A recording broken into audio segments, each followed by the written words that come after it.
రాష్ట్ర budget book చూస్తే colour ఎక్కువ, కంటెంట్ తక్కువ కనిపిస్తోందని మాజీ మంత్రి బుగ్గన రాజేంద్రనాథ్ రెడ్డి విమర్శించారు. ఈ మేరకు మీడియాతో మాట్లాడుతూ ఎన్నికలకు ముందు ఇచ్చిన హామీలను అమలు చేసేందుకు బడ్జెట్లో చేసిన అరకొర కేటాయింపులు చూస్తే ఆశ్చర్యం కలుగుతోందని అన్నారు. పక్కన పెట్టి స్టేటస్ అడుగుతూ కూడా వద్దన్నారు మీరు. మంచిది, ఇంకా ఫుల్ ఫ్లెడ్జ్డ్గా మీరు మంచి పాజిటివ్ నోట్లు చేయండి. ఎప్పుడు గత ప్రభుత్వం ప్రతి పారాకు గత ప్రభుత్వం ఎందుకండి నెగిటివ్ నోటు? అయితే ముఖ్యంగా ఏమంటే మీరు యాక్చువల్గా ఈ ఎలక్షన్ జరిగినది ఏం బేసిస్ మీద? ఒకటి, కూటమి ప్రభుత్వం ప్రధానమైన అంశం సూపర్ 6.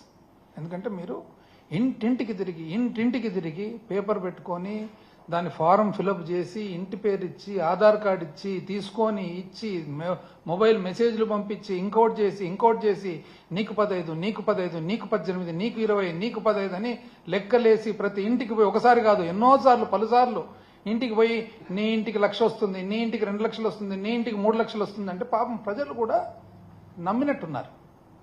ఎందుకు నమ్మినట్లున్నారంటే 2019 నుంచి 24 వరకు వైసీపీ ప్రభుత్వంలో జగన్మోహన్ రెడ్డి గారు చెప్పిన ప్రకారంగా క్యాలెండర్ పెట్టి మరి వాగ్దానం చేసిన ప్రతి ఒక్కటి మేనిఫెస్టోలో ఉన్న వాగ్దానాలన్నీ కూడా పూర్తి చేయడం జరిగింది. బహుశా ప్రజలు అనుకోని వచ్చునేమో ఇదేదో ఉంది కదా సెట్ సిస్టమ్, ఈ సిస్టమ్ ప్రకారం వస్తాయండి. ఎందుకంటే మానవుడు కూడా ఆశాజీవి కదా. అండ్ ఇంతమంది పాపం పేదరికంలో ఉండేవాళ్ళు, మధ్యతరగతి వాళ్ళు ఎంతో కొంత ఒకవేళ ఆశ పడిండొచ్చు. ఎందుకంటే పలుసార్లు మోసపోయినారు. కానీ మానవుడు ఆశాజీవి కదా, ఎన్నిసార్లు మోసపోయినా కూడా ఒక్కసారి మోసపోవడం అనమాట.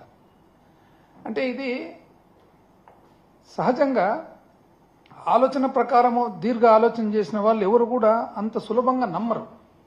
కానీ పరిస్థితుల ప్రభావం వలన అయితే ఇక్కడే ముఖ్యమైన అంశం ఏమంటే పేదవాడు మోసపోయేదానికి అవకాశం ఉండొచ్చు పరిస్థితులను బట్టి. కానీ మనము వాళ్ళను మోసం చేయడం కరెక్టా కాదా అనేది మనము పరీక్ష మనం చేసుకోవాలి మనల్ని మనం. ఏది ఏమైనా కూడా చెప్పినారు అందులో సూపర్ 6. మరి సూపర్ 6 చూస్తే ఇంతవరకు ఫస్ట్ ఇయర్ ఎట్లుందో ఇప్పుడు కూడా అట్లే ఉంది. ఇంతవరకు మనిషికి అందినేది సూపర్ 6లో ఏమందిందండి? అది అర్ధదీపం అనాలనా పావు దీపం అనాలనా? ఎందుకంటే ఒకే సిలిండర్ వచ్చింది. అది సూపర్ 6లో ఇంతవరకు అందినేది. 10 సార్లు ఏదేదో చెప్తున్నారు కానీ అవైతే ఇంతవరకు చేతికైతే రాలేదు. మళ్ళీ అంతలో భాగంగా అప్పులు పెరిగాయన్నారు. చూస్తే వీళ్ళు చేసినన్ని అప్పులు ఎప్పుడు చేయలే, చరిత్రలోనే చేయలే. ఒకే సంవత్సరం 1,00,000 చిల్లర కోట్ల అప్పు చరిత్రలో ఎక్కడ జరగలే. మరి జీతాలు ఇది కూడా చెప్పినారండి. ఏమని? అసలు జీతాలు లేని పరిస్థితి అని 19 అంటే ఆర్థిక శాఖ మంత్రి గారు, ముఖ్యమంత్రి గారు చంద్రబాబు నాయుడు గారు ఎప్పుడు పీఠం ఎక్కినా కూడా జీతాలు లేని పరిస్థితి ఉంటుంది. ఉదాహరణకు 1995 అన్నాడు. నాకు తెలిసి 95లో సర్ప్లస్, ఆంధ్రప్రదేశ్ రాష్ట్రం ఉమ్మడి రాష్ట్రం సర్ప్లస్ బడ్జెట్. ఆ తర్వాత మీరు మళ్ళా సబ్సిక్వెంట్గా మీ పాలనలో మైనస్కు పోయిండొచ్చు కానీ అప్పటికి మాత్రము సర్ప్లస్ బడ్జెటే. మళ్ళీ ఏ విధంగా చెప్తున్నారో నాకైతే అర్థం కావడం లేదు. సో ఏదేమైనా కూడా ఆ తర్వాత కొంత చాణక్యునితో కూడా కంపారిజన్ చేసినారు మధ్యలో. చాణక్యుడు ఏం చెప్పినానండి, కౌటిల్యుడు ఏం చెప్పినాడు? ముఖ్యంగా ఆయన చెప్పినది ప్రజల మీద ఎక్కువ పన్ను భారం వేయకూడదు. ఆ ఉన్న ఏదైతే డబ్బులు మనము పన్ను లేనిది ప్రభుత్వము పరిపాలన జరగదు. ఆ పన్ను ఏదైతే వస్తుందో దాన్ని జాగ్రత్తగా చాలా ప్రుడెంట్గా ఖర్చు పెట్టాలని అన్నారు. ఎంత మనకు శక్తి ఉందో ఆ మేరకే చేయాలి తప్ప అంతకు మించి చేయకూడదు అన్నారు. దీంట్లో నాకు తెలిసి చాణక్యుంది ఏది ఫిట్ కావడం లేదు. ప్రజలు ఒకసారి ఆలోచన చేయాలి. ఏదైతేనేమి మొత్తం మీద ఇంతవరకు చాలా వాగ్దానాలు స్పీచ్లు జరిగిపోయినాయి. కాకపోతే ఈసారి బడ్జెట్ బుక్ కూడా నేను చూడడం జరిగింది. ఇది చూసిన తర్వాత ఒక వ్యక్తి బాగా అన్నారనమాట, ఇదేంటి సార్ ఈసారి ఇది కొత్త రకంగా ఉంది, మామూలు బడ్జెట్ మాత్రం లేదు అని. మీరు గమనించినారు లేదు, పరిశీలించినారు లేదు? అందరూ మామూలు టైప్లో లేదు, ఇది మార్చినారు. మామూలుగా మనకి ఎక్కువ బడ్జెట్ ఇన్ బ్రీఫ్లో అన్ని ఫిగర్స్ వస్తాయన్నమాట. ఆ కొన్ని తీసేసినారు. ఏవేవి తీసేసినారు? రాష్ట్ర అప్పు గురించి ఉండే తీసేసినారు. దీంట్లో పబ్లిక్ డెట్ తీసేసినారు, పబ్లిక్ అకౌంట్ కూడా తీసేసినారు. లేదు, ఇంక ఎతకాలి ఇప్పుడు లోపల పోయి మళ్ళీ ఎక్కడో పెట్టింటారు.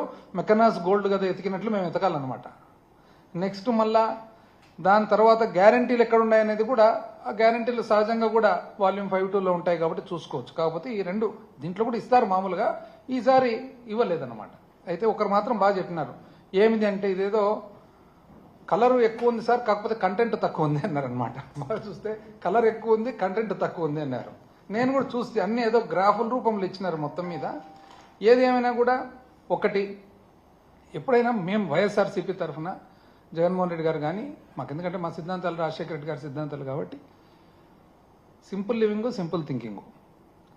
ఇప్పుడు పేదవాడు అనేవాడు ఎప్పుడు కూడా ఒక అసంతృప్తితో కానీ లేకుంటే ఇబ్బందులు కలిగిన పరిస్థితుల్లో ఉంటే ఎప్పుడు కూడా సమాజానికి మంచిది కాదు. ఒక వ్యక్తి ఎవరైనా కానీ పేదరికంలో ఉండరాదు. పేదరికంలో ఉన్న వ్యక్తి కూడా కొన్ని పరిస్థితుల వలన పేదరికంలో ఉన్నా కూడా విపరీతమైన అసంతృప్తి, అసహనము ఆ విధంగా ఉంటే కానీ అది సమాజానికి చాలా డేంజర్ అనమాట. అది ఎట్లా ఎఫెక్ట్ కొడుతుంది? అది మధ్యతరగతి వాళ్లకు, ఉన్న వాళ్లకు, అందరికి కూడా ఎఫెక్ట్ కొడుతుంది అనమాట. కాబట్టి ఎప్పుడు కూడా పేదరిక నిర్మూలన అనేది పరిపాలనలో ఒక ప్రధానమైన బాధ్యత పాలకులకు. అందుకనే వైఎస్ రాజశేఖర రెడ్డి గారు ఎప్పుడు కూడా విద్య కానీ, వైద్యం కానీ ఇవన్నీ కూడా పేదవాళ్ళకి ఎప్పుడు కూడా ఎంత సునాయాసంగా, సులభంగా అందుబాటులోకి తేవాలనో అంత చేసేవాళ్ళు అనమాట. అంటే పూరెస్ట్ ఆఫ్ ద పూర్కు ఎంత చేసినా కూడా తక్కువే. వ్యవసాయదారులకు విద్య కానీ, వైద్యం కానీ, వ్యవసాయం కానీ ఎంత చేసినా కూడా తక్కువే. కాబట్టి వీలైనంత చేయాలనేది రాజశేఖర రెడ్డి గారి సిద్ధాంతం. మేము కూడా అదే సిద్ధాంతమే ఫాలో అవుతున్నారు. అయితే కూటమి ప్రభుత్వం మీరు గమనించినట్లయితే హేళన, అసలు మేము చేసిన గత 5 సంవత్సరాల పరిపాలన హేళన, ఒక వ్యంగ్యంగా మాట్లాడడము, ఇదొక వెల్ఫేర్ అనడము, అసలు ఇదేదో మీరు వేస్ట్ చేస్తుంటారు ప్రజాధనం అనడము, రకరకాలుగా అన్నట్లే ఉంటుంది, అననట్లే ఉంటుంది, రాసే విధంలో రాస్తారు, చాలా ఇంటెలిజెంట్గా, చాలా